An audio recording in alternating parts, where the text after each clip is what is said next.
नमस्कार, आप देख रहे हैं प्राइम टीवी और मैं हूं आपके साथ मुस्कान अजमानी। खबर दोपहर में आज हम बात करेंगे कि पहले फेज की नामांकन की प्रक्रिया तो आप से शुरू हो गई है, लेकिन प्रत्याशियों का ऐलान कब होगा।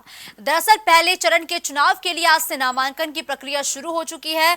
इस बीच यूपी के 8 सीटों पर भी पहले फेज में ही वोटिंग होनी है, लेकिन पहले फेज की तकरीबन 5 सीटें ऐसी हैं जहां पर बीजेपी ने अपने कैंडिडेट का तो ऐलान कर दिया है, लेकिन अभी भी कई सीटें ऐसे बाकी है जहां पर बीजेपी ने कोई भी प्रत्याशी चुनावी मैदान में नहीं उतारा है। वहीं अगर हम इंडिया अलायंस की बात करें तो 8 सीटों में से तकरीबन 4 सीटें ऐसी हैं जहां पर इंडिया अलायंस ने संयुक्त रूप से अपने प्रत्याशी को चुनावी मैदान में तो उतार दिया है, लेकिन अभी 4 कैंडिडेट और शेष बाकी है जिनको चुनावी मैदान में उतारा जाना बाकी है। अब इन प्रत्याशियों के नामों का ऐलान कब होगा, ये सवाल बड़ा है। 21 राज्यों की 102 लोकसभा सीटों पर पहले फेज में चुनाव होना है और पहले फेज की नामांकन की प्रक्रिया अब से शुरू हो चुकी है। इसके लिए चुनाव आयोग ने आज नोटिफिकेशन भी जारी कर दिया है। लोकसभा चुनाव के पहले चरण में 19 अप्रैल को वोट डाले जाएंगे 102 सीटों में, जहां पहली चरण पे वोट होगा। इसमें तमिलनाडु के 39, राजस्थान की 12 और मध्य प्रदेश की 6 सीटें शामिल हैं। और इसी के साथ यूपी की भी 8 सीटों पर पहले फेज में वोटिंग होनी है, जिसको लेकर आज से नामांकन की जो प्रक्रिया है वो शुरू हो गई है। और नाम वापसी की आखिरी तारीख है 27 मार्च, लेकिन अभी तक प्रत्याशियों का ऐलान आखिर क्यों नहीं हुआ है, इन्हीं बड़े सवालों पर आज हम बड़ी चर्चा करेंगे, जिसके लिए मेहमान मेरे साथ जुड़ चुके हैं। उनका परिचय पहले आपसे करवा देती हूँ। मोहित दीक्षित, नेता कांग्रेस, इस चर्चा में मेरे साथ जुड़े हैं। अशोक तिवारी, प्रवक्ता सपा, मेरे साथ जुड़ चुके हैं। वही शशिकांत तिवारी जी, नेता बीजेपी के तौर पर इस चर्चा में मेरे साथ जुड़े हैं। इस चर्चा की शुरुआत सबसे पहले अशोक तिवारी जी से करते हुए। अशोक तिवारी जी, पहले फेज के नामांकन की प्रक्रिया आज से शुरू हो गई है, लेकिन मेरी जानकारी के मुताबिक इंडिया अलायंस ने संयुक्त रूप से 4 सीटों पर तो प्रत्याशी उतार दिए हैं, लेकिन बचे हुए 4 सीटों पर प्रत्याशियों का ऐलान आखिर क्यों नहीं हो पा रहा है। जी देखिए, भारतीय जनता पार्टी ने भी अभी कई प्रत्याशी नहीं उतार पाएंगे। तो सवाल इस बात का है कि प्रत्याशियों का चयन हो रहा है और जल्दी ही आ जाएगा। अभी 27 तारीख बहुत दूर है, अभी 20 तारीख आज है, जल्दी ही चुनाव सूची आ जाएगी। सूची आने का कोई बहुत बड़ा कारण नहीं है, विचार विमर्श हो रहा है, विचार विमर्श के बाद सूची आ जाएगी। सवाल इस बात का है कि इस समय भारतीय जनता पार्टी जिस तरह से घबराई हुई है, जिस तरह से वो नहीं तय कर पा रही है, वो भी तो एक सवालिया निशान है भाजपा के ऊपर। भाजपा इतना दम भरती है, हर चुनाव के मुल्क रहती है, लेकिन अभी तक प्रत्याशी तैयार नहीं कर पाई है अभी तक। ये भी तो आप देखिए। ठीक है शशिकांत जी, आपने तो सांसदों का रिपोर्ट कार्ड भी तैयार कर लिया था। सांसदों का रिपोर्ट कार्ड दिल्ली दरबार तक भेज दिया गया था, लेकिन अभी तक पहले फेज के ही आप तकरीबन 3 प्रत्याशी नहीं उतार पाए हैं।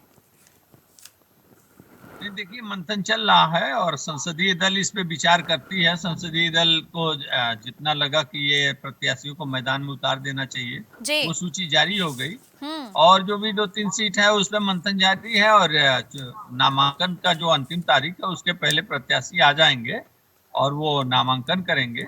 भारतीय जनता पार्टी प्रत्याशी उतारने में, प्रत्याशियों के चयन में सारा कवायद कर चुकी है।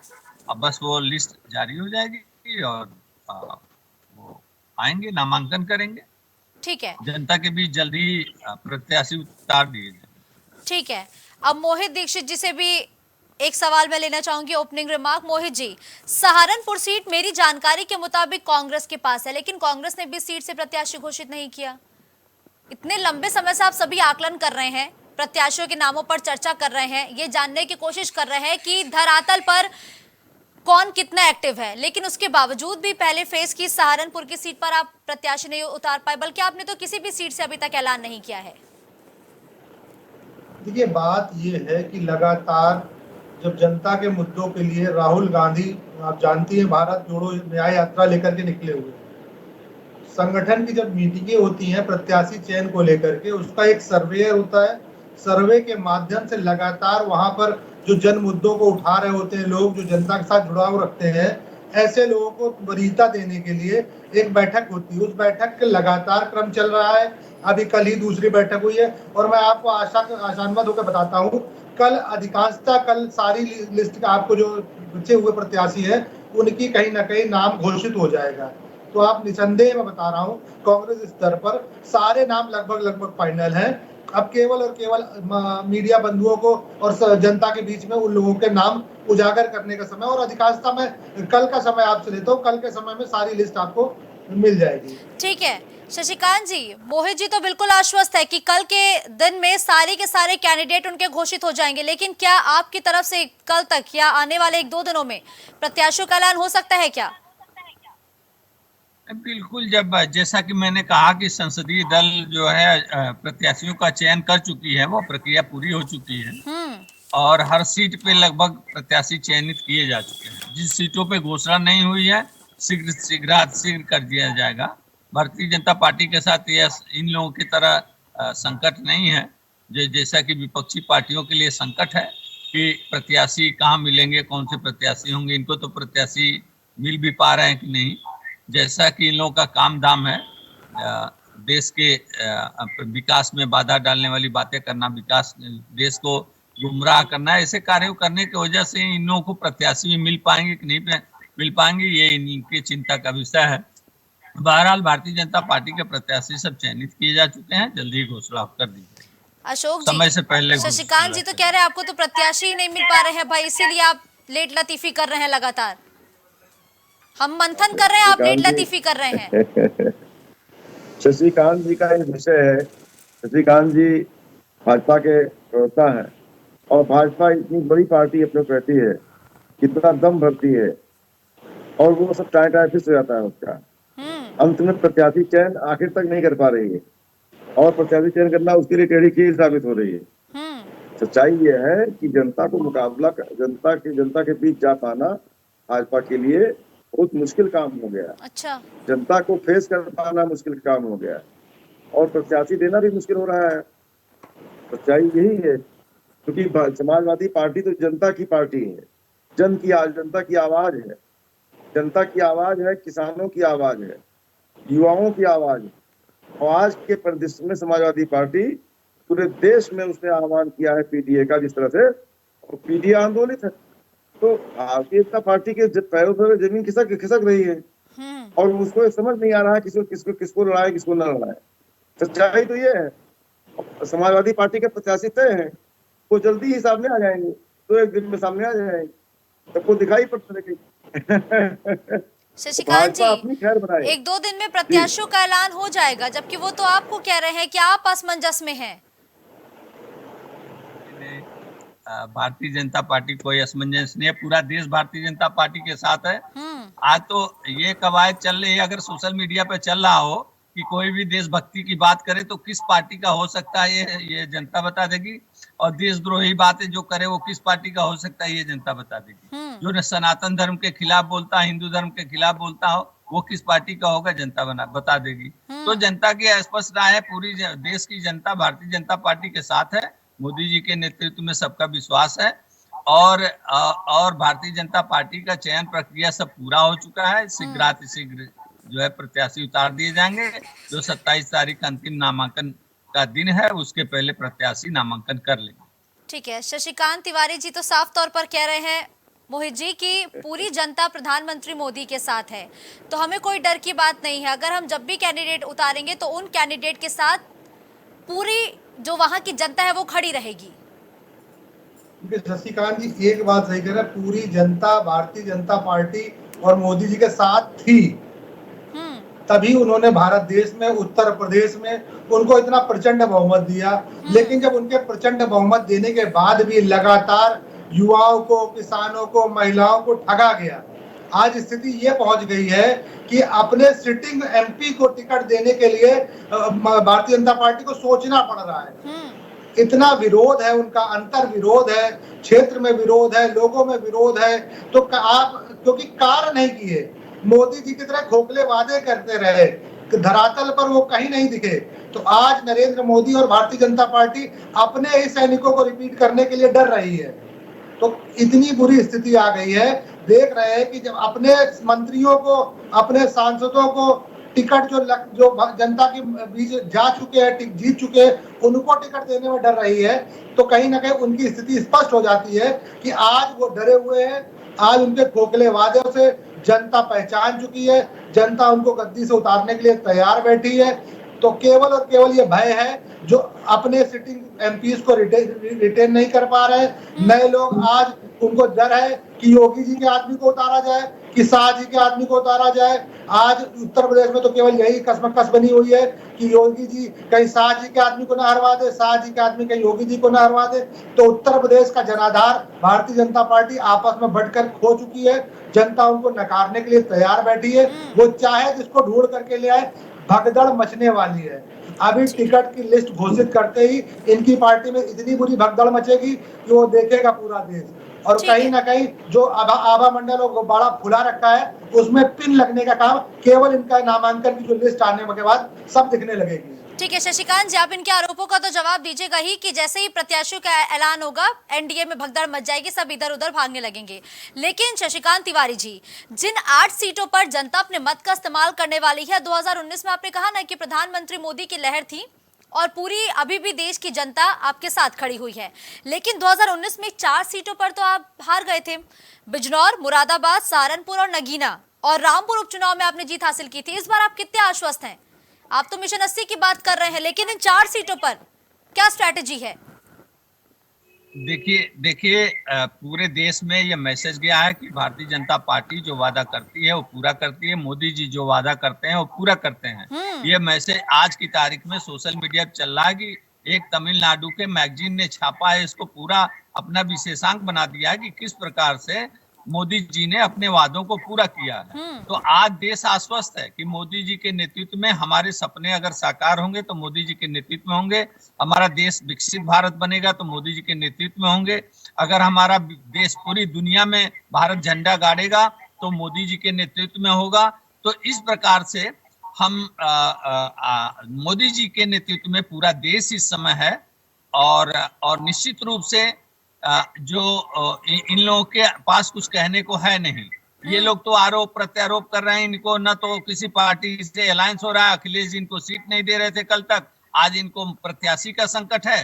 तो ये इनकी अपनी चिंता करना चाहिए, मोदी जी की और भारतीय जनता पार्टी की चिंता ना करें, क्योंकि पूरा देश भारतीय जनता पार्टी के साथ है, मोदी जी के साथ है। मोदी जी के नेतृत्व में 2024 में 19 के तरह से भी भारी जीत, 400 के पार। ये जो 4 सीटों का नाम आपने लिया, नगीना, बिजनौर, सारी सीट भारतीय जनता पार्टी के पास आ रही हैं। इनको एक सीट के लिए भी अगर ये लोग चिंतित है कि एक सीट इनकी बच जाए, वो भी बचने वाली नहीं है। उत्तर प्रदेश में सारी की सारी सीटें भारतीय जनता पार्टी को मिल रही हैं। इन लोगों का अस्तित्व खत्म होने जा रहा है। ठीक है अशोक तिवारी जी, अस्तित्व खत्म हो रहा है। जिन 4 सीटों का मैंने जिक्र किया, वो 4 सीटें भी बीजेपी के पास आने वाली हैं। शशिकांत तिवारी जी कह रहे हैं कि आपको तो अपने गढ़ को बचाने के लिए भी बड़ी मशक्कत करनी पड़ेगी और तो भी आप नहीं बचा पाएंगे। पूरी 80 की 80 सीटें हम ला रहे हैं। जी जी, शशिकांत तिवारी जी बहुत स्पष्ट रूप से कह रहे हैं कि मोदी जी ने जो वादा किया पूरा किया। मैं पूछता हूँ शशिकांत तिवारी जी से, इन्होंने 2 करोड़ रोजगार का वादा किया था युवाओं को, पूरा हुआ? नहीं हुआ, जुमला साबित हो गया। वादा किया था, इन्हें ठोक के वादा किया था 2022 तक किसानों की आय दोगुनी कर देंगे, पूरा करता है नहीं, हवाई साबित हो गया। साफ साफ महंगाई कम करने की बात कही थी, महंगाई कम करना दूर, महंगाई दिन दिन दूनी रात चौगुनी बढ़ती जा रही है, कोई जवाब ही नहीं है। पेपर लीक पर लीक हो रहा है, रोजगार की बात छोड़िए, पेपर लीक पर लीक हो रहा है, रोजगार जो है वो भी खत्म होते जा रहे हैं। हालात ये है, सरकारी उपक्रमों को बेच किया और अब आरक्षण का सवाल उठ गया। आरक्षण प्राइवेट हाथों में नहीं मिलेगा, आरक्षण का घोटाला कर रही है सरकार। सरकार क्या जवाब देगी पिछड़े को, दलित को, अल्पसंख्यक को? सरकार क्या जवाब देगी अगलों को, जिनको की रोजगार नहीं मिल रहा है, सड़कों पर घूम रहे हैं रोजगार के अभाव में? सरकार जवाब देने लायक नहीं है, सरकार मुद्दों पर घिरी हुई है, सरकार को अपना आगा पीछा समझ नहीं पा रही। क्या करूं, जोड़ तोड़ करके थक गई है, जोड़ तोड़ करके थक गई है। अब महाराष्ट्र में जो है जोड़ तोड़ उसका काम नहीं आया। महाराष्ट्र में हालत यह हो गई कि उद्धव ठाकरे मजबूत हैं, उधर शरद पवार मजबूत हैं। अब उनको जो है राज ठाकरे की तरफ जो है हाथ फैलाना पड़ रहा है। सवाल इस बात का है कि भाजपा तो गिड़गिड़ा रही है वोट के लिए, भाजपा परेशान है वोट के लिए, भाजपा वोट का जुगाड़ कर रही है, वोट उसके खाते में जा नहीं रहा है। सवाल इस बात का है, यहाँ युवा वर्ग पूरी तरह से आंदोलनरत है, किसान पूरी तरह से आंदोलनरत है, और जो है ये आंदोलन इस बार कुल खिलाने वाला है पीटीए का आंदोलन, पिछड़ा दलित अल्पसंख्यक का आंदोलन, जिससे कि भाजपा बैकफुट पर है और भाजपा को सूझ नहीं रहा किसको लाएं अपने पार्टी में, किसको न लाएं। घोसी में बहुत बड़ा जुगाड़ किया था, घोसी में इतना बड़ा जुगाड़ किया था कि घोसी जीत लेंगे, घोसी पूरी हार हुई है। घोसी में दलित वर्ग बढ़ चढ़ करके समाजवादी पार्टी साथ आया है, और सवाल इस बात का है कि आगे भी आ रहा है। पूरा का पूरा दलित वर्ग इस समय हमारे साथ है, इस समय पिछड़ा वर्ग हमारे साथ, इसमें हमारे साथ है, अगस्त भी हमारे साथ है, अन्याय हुआ है और अल्पसंख्यक हमारे साथ है। सवाल इस बात का वो आंख से लगाने के लिए उनके पास नहीं बचा है, और ये हालत है कि ये विदाई है और विदाई होकर के और पीडीए विदाई करेगा कि समाजवादी पार्टी की विदाई करने जा, राष्ट्रीय स्तर पर विदाई करने जा रही है। अरे अशोक जी, कभी तो आप इंडिया अलायंस बोल दीजिए, आप लगातार समाजवादी पार्टी के अब तो आप अलायंस बन चुके हैं, कब तक अलग अलग आप दोनों वो कांग्रेस का पक्ष रखेंगे आप सब? कभी तो आप इंडिया अलायंस बोलिए ना, जनता को भी तो पता चले कि आप में एकता है। उसी लगातार यही आरोप लगा रहे शशिकांत जी कि आप लोग कभी इंडिया अलायंस खुलकर बोलते ही नहीं है, आप खुद को अलग प्रेजेंट करते, ऐसे में जनता कैसे भरोसा करेगी आपकी एकता पे? इंडिया अलायंस के साथ मैं कह रहा हूँ, इंडिया अलायंस के साथ इनको केंद्र स्तर पर पटनी देने जा रही है। इंडिया अलायंस के साथ समाजवादी पार्टी इनको पटनी देने जा रही है, और उत्तर प्रदेश में 80 की 80 सीटों पर तो खदेड़ने जा रही है। जनता के साथ जनता का पूरा साथ सहयोग हमारे साथ है, आम जनता का, किसानों का, नौजवानों का काम कर रहे हैं किसान नौजवान, और इस काम से तो नामुक्त हो जाएगी भारतीय जनता पार्टी देश भर में। जी मोहित दीक्षित जी, आप ही के सहयोगी अब मैं कह सकती हूँ, साफ तौर पर कह रहे प्रवक्ता सपा के कि 80 की 80 सीटों पर आप बीजेपी को खदेड़ देंगे, लेकिन क्या ये वाकई रास्ता इतना आसान है जिस पर आप निकल पड़े हैं? देखिए, रास्ता आसान जनता बनाने जा रही है, वो जनता जिसको लगातार नरेंद्र मोदी ने ठगा है और कहीं ना कहीं उनके हकों को पूंजीपति मित्रों को जेब में डालने का काम किया। तो खदेड़ने के लिए तो आज जनता तैयार बैठी, उसी को लेकर ही इंडिया गठबंधन बना है कि जनता की मांग को लेकर के, कि जो जनता का 62% वोट था जो 2019 में भारतीय जनता पार्टी को नहीं मिला, तो वो एकत्र होकर के एक जगह पड़ेगा। 38% वो लोग जो भारतीय जनता पार्टी को 2019 में वोट देते हैं, उनके जुमलों को सुन करके वो आज निराश बैठे हैं। ना किसानों की मांग पूरी हुई, ना जवानों की मांग पूरी हुई, ना नौजुवानों की मांग पूरी हुई, ना महिलाओं की मांग पूरी हुई। आज किसी भी क्षेत्र में नरेंद्र मोदी खड़े नहीं उतरे हैं, तो इसको खदेड़ने के लिए हम विपक्षी दलों से ज्यादा जनता तैयार बैठी है। आज नरेंद्र मोदी जिस तरीके से ठग रहे हैं, उसको खदेड़ने के लिए आप निसंदेह हम लोगों को केवल उनको एक रास्ता देना है, एक अपने बातें रोड मैप दिखानी है कि जनता तैयार बैठी है नरेंद्र मोदी को हटाने के लिए। तो ये कहीं ना कहीं आज बयार बह रही है, नरेंद्र मोदी को हटाने की बात हो रही है। आज 400 सीटों पे 80 सीटें केवल उत्तर प्रदेश की नहीं, 400 सीटों पे भारतीय जनता पार्टी हारने जा रही है।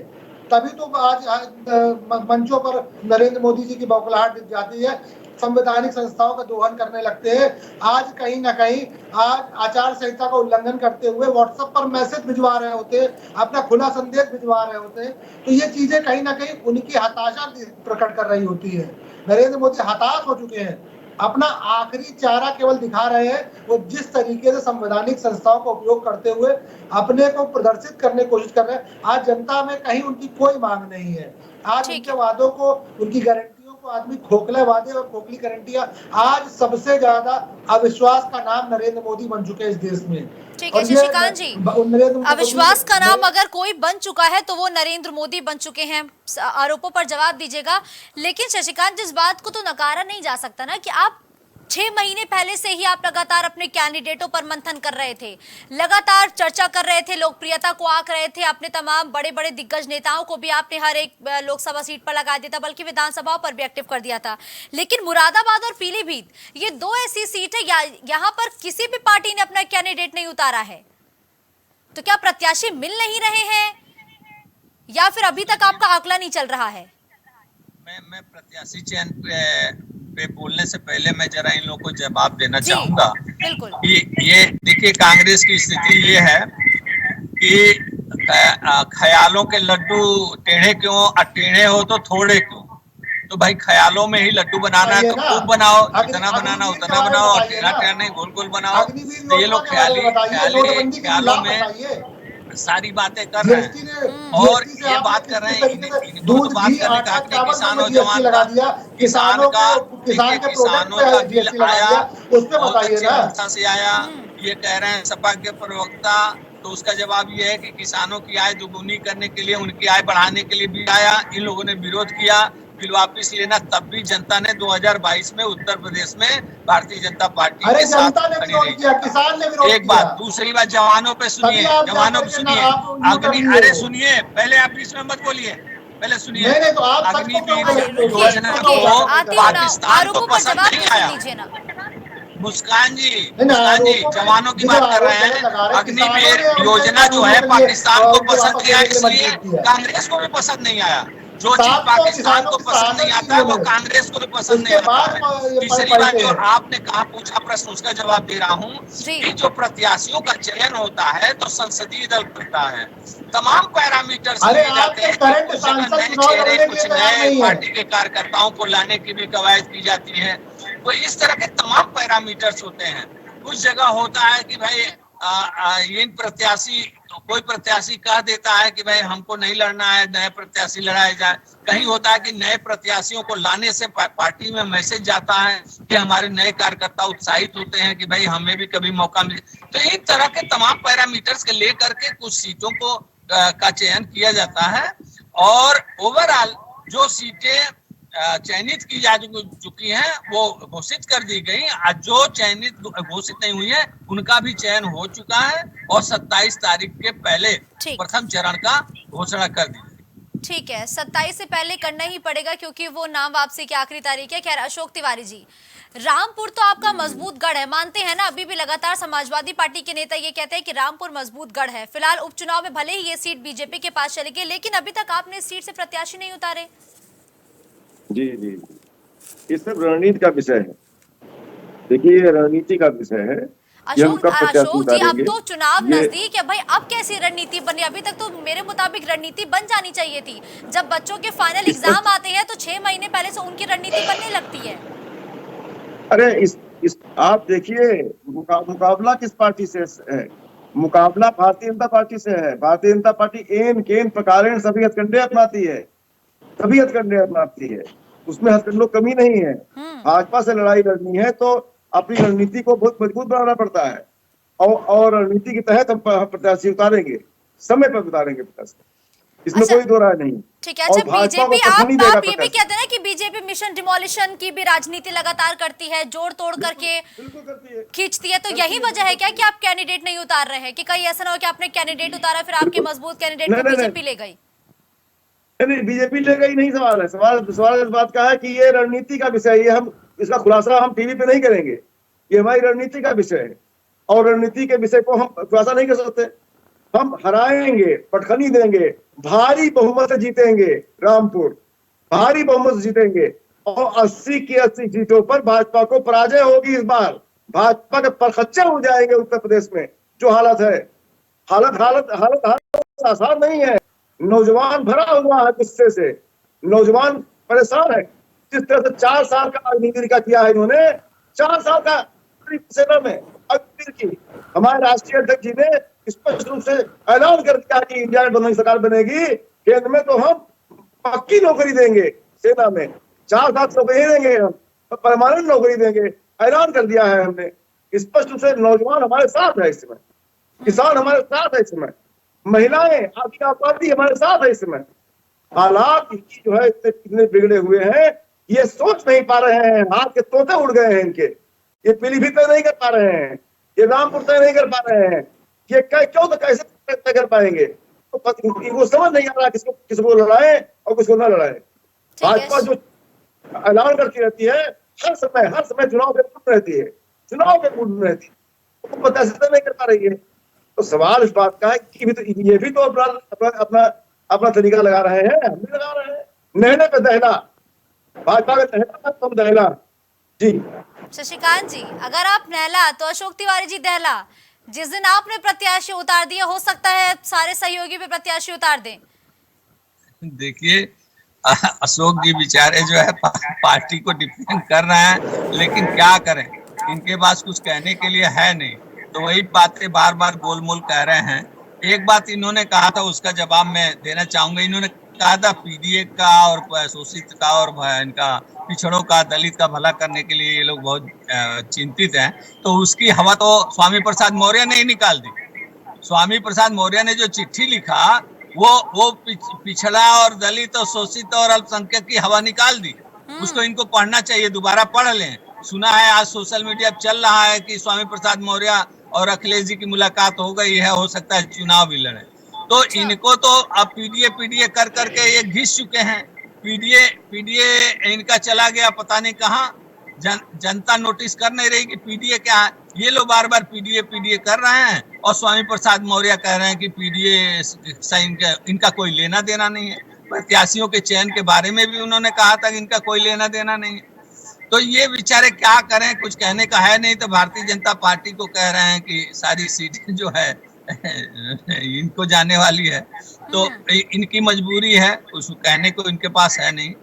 हकीकत ये है कि पूरी जनता जो है विकसित भारत की ओर अग्रसर है। मोदी जी के आह्वान पे सभी उत्तर प्रदेश सहित देश के सभी राज्यों के जनता मोदी जी के साथ है, मजबूत नेतृत्व है। पूरी दुनिया में भारत झंडा गाड़ सके, इसलिए जनता मोदी जी के साथ है। पूरी दुनिया में मोदी जी ही हैं जो भारत का झंडा लेकर के फहरा सकते हैं, दुनिया में विश्व गुरु बना सकते हैं, चांद पे जा सकते हैं, विकसित भारत बना सकते हैं। ये एकमात्र मोदी जी ही वो नेता है, इसलिए पूरी जनता, देश की जनता मोदी जी के साथ। मोहित जी, आप सुन तो बखूबी रहे होंगे कि प्रधानमंत्री मोदी ही एक ऐसे शख्स है पूरे भारत में जो भारत का झंडा लेके पूरे विश्व में लहरा सकते हैं। मोदी जी, देखिए भारतीय जनता पार्टी के लोगों की लगता होगा, लेकिन आज के युवाओं को लगता है कि उनको नौकरी अगर कोई बाधक है तो मोदी है।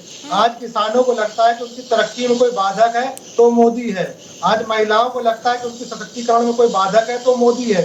तो कहीं ना कहीं आज सारे लोग जो अपने तरक्की में बाधक पा रहे हैं वो नरेंद्र मोदी को पा रहे हैं। मैंने बोला ना, अविश्वास का दूसरा नाम नरेंद्र मोदी बनते जा रहे हैं। उनके मंचों पर जिस तरीके से विरोधियों के भाषण को घुमा करके केवल एक अपने एजेंडे पर लाने की कोशिश कर रहे हैं, कहीं कोई सफलता नहीं मिलती दिख रही है। आज युवा जान रहा है कि भारत की तरक्की उसके हाथ में है, किसान जान रहा है भारत की तरक्की उसके हाथ में है, महिला जान रही है उसके भारत की तरक्की उसके हाथ में है। और ये तरक्की तभी संभव है जब नरेंद्र मोदी को केंद्र की सत्ता से हटाया जाएगा, तभी भारत तरक्की करेगा, तभी भारत के लोग तरक्की कर पाएंगे। ये स्पष्ट है। भारतीय जनता पार्टी वाले केवल खुशफहमी पालते रहे, वो खुशफहमी भी चुनाव के बाद उतर जाएगी। बिल्कुल ठीक है, गलतफहमी किसकी उतरती है ये तो फिलहाल जनता के हाथ में है। धन्यवाद आप सभी गेस्ट का मेरे साथ इस चर्चा में जुड़ते हुए अपना महत्वपूर्ण समय देने के लिए। तो एनडीए और इंडिया में करारी जंग छिड़ चुकी है। पहले चरण की नामांकन की प्रक्रिया बाद से शुरू हो चुकी है और नाम वापसी की आखिरी तारीख 27 मार्च है, लेकिन कई सीटें ऐसी है जिस पर अभी कैंडिडेट का ऐलान नहीं किया गया है।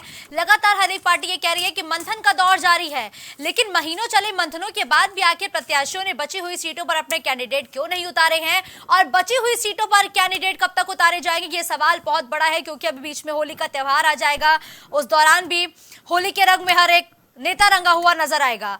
उससे पहले क्या प्रत्याशियों को चुनावी मैदान में बीजेपी और इंडिया अलायंस एकमुश्त होकर उतार देता है या फिर होली के बाद सभी प्रत्याशियों को चुनावी मैदान में उतारा जाता है? बीजेपी ने 8 सीटों में से कुल 5 सीटों पर अपने कैंडिडेट को चुनावी मैदान में उतार दिया है। वहीं अगर हम इंडिया अलायंस की बात करें तो 4 सीटें ऐसी है जिस पर इंडिया अलायंस ने संयुक्त रूप से अपने प्रत्याशियों को उतार दिया है। लेकिन अभी भी कई सीटें ऐसी हैं जहां पर दोनों ही पार्टियों की तरफ से कोई कैंडिडेट नहीं उतारा गया है। आखिर अब ऐसे में सवाल यह है कि अब नामांकन की आज से शुरुआत तो हो गई है और ये नाम वापसी की आखिरी तारीख 29 मार्च तक के लिए निर्धारित की गई है। अब प्रत्याशियों का ऐलान कब होता है?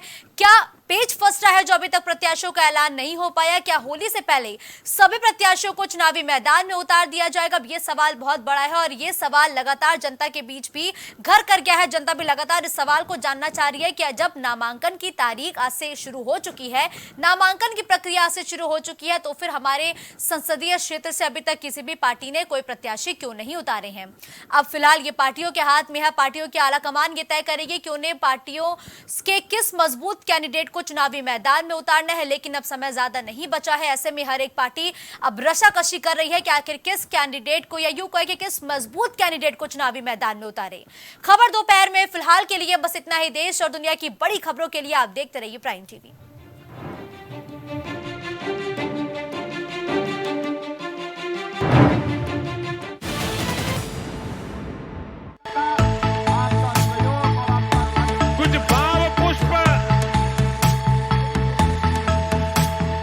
आप देख रहे हैं प्राइम टीवी, सच साहस सरोकार।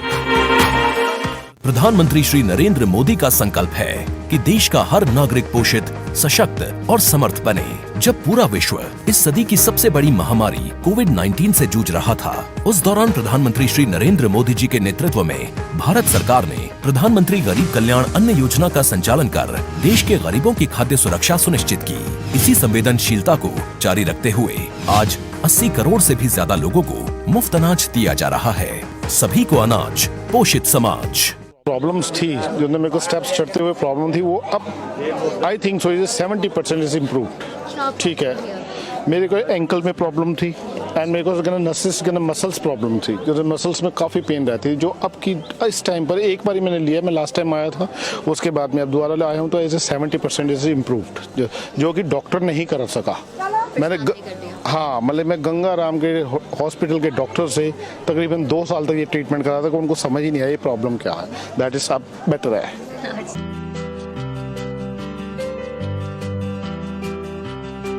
अगर आप करना चाहते हैं अपने बिजनेस को प्रमोट, तो इसके लिए आपको चाहिए होगा एक सपोर्ट। बेहतर स्क्रिप्ट, शानदार ग्राफिक्स, बेहतर विजुअल, दिखाएंगे कमाल, जानकारी पहुंचेगी जन जन तक, आपका काम करेगा धमाल। इन सभी चीजों के लिए अब ना हो परेशान। Brand promotion, motion designing and video editing, 2D और 3D animation, television telecasting, social media works, script writing जैसे कामों के लिए आज ही कांटेक्ट करें 9267925186 पर।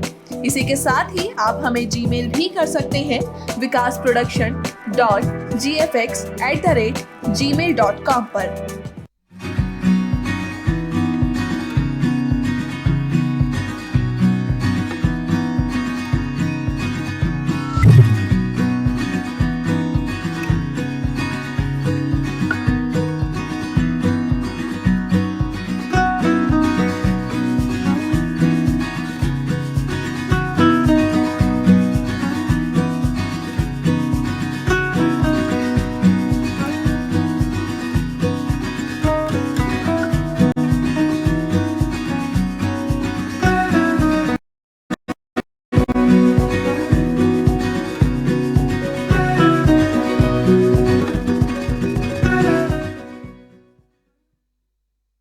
सजेगी चुनावी महफिल, उड़ेगा गुलाल।